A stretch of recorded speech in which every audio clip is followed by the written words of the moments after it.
Why solitude feels unbearable now. It's one of those things you notice in small, ordinary moments. The house is quiet. No one is home. The phone is silent. No music playing, no TV on, no podcast in the background. And suddenly, solitude is there. Not the peaceful kind, not the restorative kind. The kind that feels heavy, restless, like something is wrong, like you need to do something, anything, to fill it. You reach for the phone, you turn on noise, you start a task, you call someone, anything to break the quiet. This isn't how solitude used to feel. Think back. As a kid, being alone was normal. Playing by yourself, thinking, daydreaming, long stretches without constant company or sound. Solitude was space. It was freedom. It was where imagination grew, where thoughts settled, where you felt okay just being. Now, solitude feels unbearable, almost threatening. The moment it appears, alone in the car, in a room by yourself, waiting for something without distraction, before sleep with no audio, the mind gets restless. Thoughts race in ways that feel uncomfortable. Emotions surface that were buried under noise. The urge to connect, to consume, to do something is strong. Solitude isn't rest, it's a void to be filled. You feel it in everyday moments. Driving alone without music or podcast, the quiet feels wrong.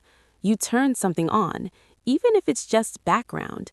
Eating alone without a video or audio, the solitude makes you uncomfortable, like you're missing something. Waiting for an appointment or a friend without scrolling, the quiet presses in and the phone comes out almost automatically.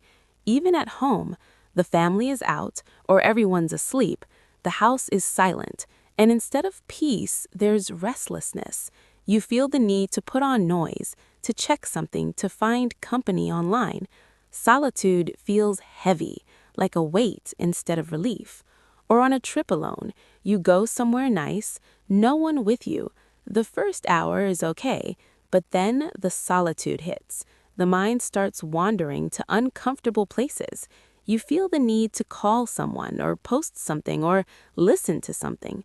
The alone time that should be refreshing feels draining. This isn't about being introverted or extroverted. It's not about liking people or not. Many people who feel this way are social, outgoing, connected. They have friends, family, conversations. They enjoy company. But the comfort with solitude, being alone without needing to escape it, has thinned out. The ability to be in quiet with yourself without distraction has faded. The modern world created this. It didn't happen by accident. Solitude became unbearable because the environment is designed to avoid it. From the moment you wake up, the day is filled with connection and input. The phone is there with notifications, messages, feeds.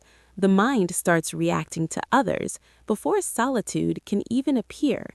Breakfast with a screen or podcast, commute with audio, work with constant pings and meetings, breaks with quick checks or distractions, leisure with streaming, scrolling, gaming. Even sleep is often filled with audio or scrolling until the last second. In this constant connection, solitude is the exception, and exceptions feel wrong when they become unfamiliar. The mind is trained to expect input from outside, to expect stimulation from others or content, to expect something to react to. So when nothing is there, it feels like something is missing, like danger, like isolation in a bad way. The nervous system stays alert, scanning for connection, for noise, for the next thing. This training reshapes how you experience everything. Moments that should feel peaceful become restless. Alone time becomes something to escape rather than embrace. Even sleep is filled with audio or scrolling to avoid the quiet thoughts. The mind is rarely allowed to be in solitude long enough to remember what solitude feels like.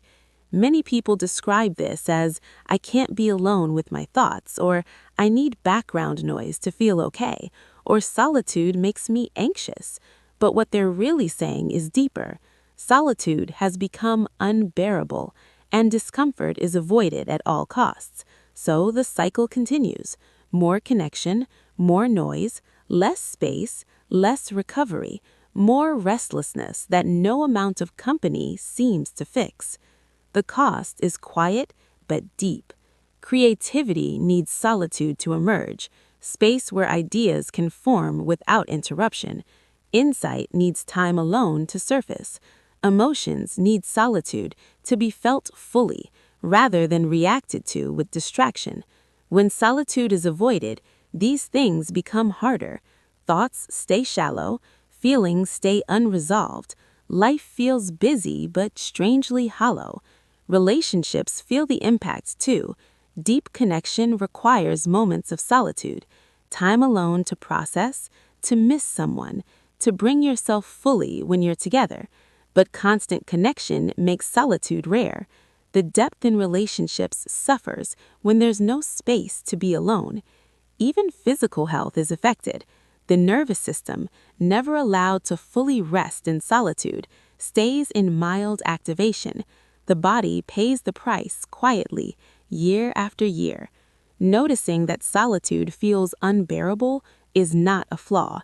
It is awareness. It is the mind signaling that its natural rhythm has been disrupted, that the constant connection it has adapted to is not the same as peace, that something essential, the ability to be with yourself, has been traded away.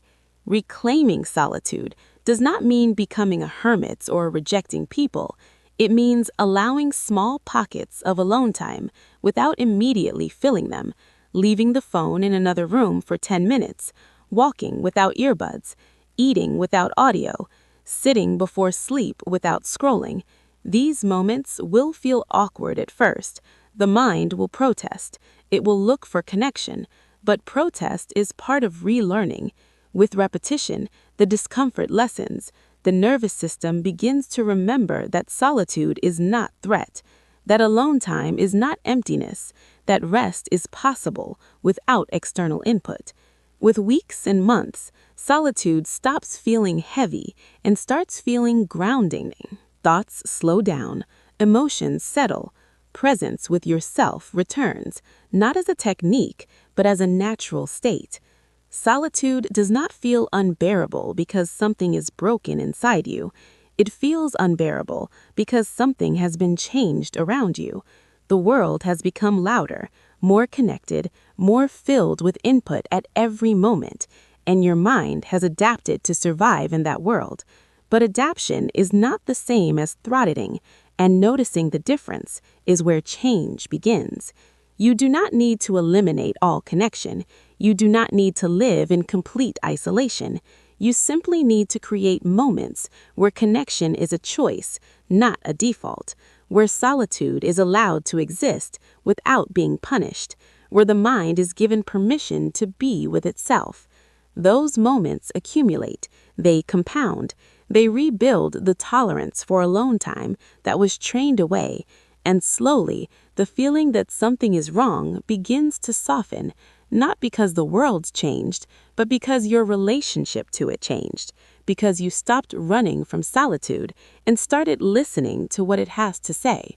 Solitude feels unbearable until it doesn't, and when it stops feeling unbearable, something else begins to feel profoundly right.